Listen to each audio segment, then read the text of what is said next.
Fruitful, అది నిష్ఫలముగా నా యొద్దకు రాదు, అది అనుకూలమైన దాన్ని నెరవేర్చును, నేను పంపినటువంటి కార్యాన్ని సఫలము చేయను. God is sending his word. ఆయన తన యొక్క వాక్యాన్ని పంపిస్తూ ఉన్నాడు. ఎందుకు?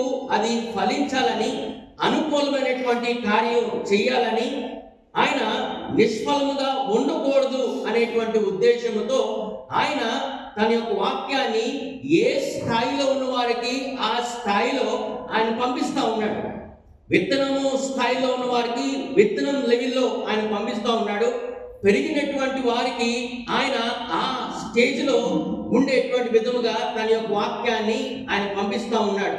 అయితే మనకి వర్షం పడినా లేదా హిమము పడినా, అంటే మంచు పడినా వర్షం పడినా అది తిరిగి వెళుతుందా?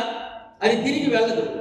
ఇప్పుడు వర్షం పడితే అది భూమిని తడుపుతుంది, భూమిని అది నింపుతుంది, భూమిని నింపుతుంది. అది సగంలో నుంచి వెళ్ళిపోతుందా? నాకు కింద పడటం ఇష్టం లేదు, నేను కిందన పడను, భూమి మీద పడను అని సగం దారిలోంచి అది వెళ్ళిపోతుందా? వెళ్ళిపోదు. అది ఆకాశంలో నుంచి స్టార్ట్ అయిందంటే అది కిందకు భూమిని తడిపేంత వరకు కూడా అది కిందకి పడాల్సిందే. అయితే దేవుని యొక్క వాక్యము కూడా అలాంటిదే. దేవుడు మన యొక్క స్థాయిని బట్టి, మనము ప్రభువులో ఎదిగినటువంటి విధానాన్ని బట్టి ఆయన తన యొక్క వాక్యాన్ని ఆయన మనకి పంపిస్తూ ఉన్నాడు. అయితే దేవుడు తన యొక్క వాక్యాన్ని పంపించేది ఎందుకు అంటే మనము దానికి స్పందిస్తామని. ఎందుకు దేవుడు తన యొక్క వాక్యాన్ని ఆయా స్థాయిలో ఉన్న వారికి ఎందుకు పంపిస్తా ఉన్నాడు? విత్తనం లెవెల్లో ఉన్న వారికి దేవుని యొక్క వాక్యము వెళ్తా ఉంది. పెరిగినటువంటి వారి యొక్క హృదయంలోనికి కూడా దేవుడు ఆయన మాట్లాడుతూ ఉన్నాడు. ఎందుకు ఆయా స్థాయిలో ఉన్నటువంటి వారికి దేవుడు తన యొక్క వాక్యాన్ని పంపిస్తా ఉన్నాడు అంటే మనము స్పందించి మనము ఫలభరితముగా ఉంటామని, దేవుని యొక్క అనుకూలమైనటువంటి కార్యాలు మనం నెరవేరుస్తామని. ఎందుకు తన యొక్క వాక్కును ఆయన పంపిస్తా ఉన్నాడు?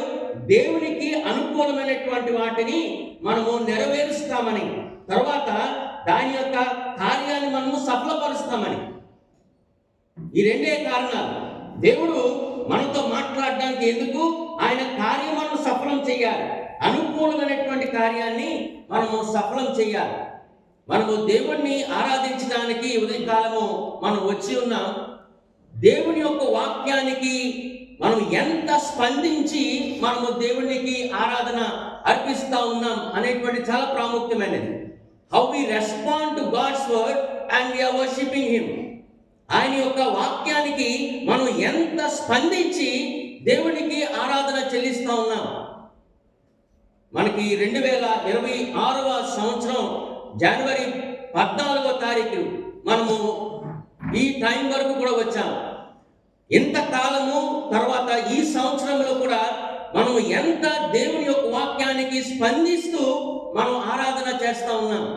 మనం నిజముగా ఆలోచన చేయాల్సినటువంటి విషయం, దేవుని యొక్క వాక్యానికి స్పందించకుండా మనం ఎంత దేవునికి ఆరాధన మనము చెల్లించినా అది వృధా అయినటువంటి ఆరాధన, అది ఏమాత్రం కూడా అనుకూలమైనటువంటి ఆరాధన కానే కాదు. దేవుడు తన యొక్క వాక్యాన్ని ఎందుకు మనకు అనుగ్రహిస్తూ ఉన్నాడంటే మనము దినదినము ఎదుగుతూ ఆయన యొక్క వాక్యానికి మనము స్పందిస్తూ ఆయనను ఆరాధిస్తామని. మనము స్పందించకుండా, మనము సిద్ధపడకుండా, దేవునికి మనం సంపూర్ణమైనటువంటి సమర్పణ మనము చేయకుండా అది నిజమైనటువంటి ఆరాధన లేదా సంపూర్ణమైనటువంటి ఆరాధన కానే కాదు అనేటువంటిది మనం గమనించాలి.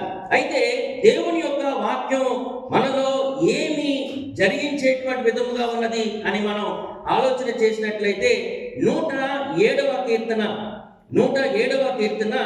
20వ వచనాన్ని మనం చదువుకుందాం. 107వ కీర్తన 20వ వచనాన్ని మనం చదువుకుందాం. ఆయన తన వాక్కును పంపి వారిని బాగు చేసెను. ఆయన వారి పడిన గుంటలో నుండి వారిని విడిపించును. చూసారా, దేవుడు తన యొక్క వాక్యాన్ని ఎందుకు పంపిస్తా ఉన్నాడంటే వారిని బాగు చేయటానికి, గుంటలో నుంచి వారిని విడిపించటానికి. వారిని బాగు చేయటానికి, గుంటలో నుంచి వారిని విడిపించటానికి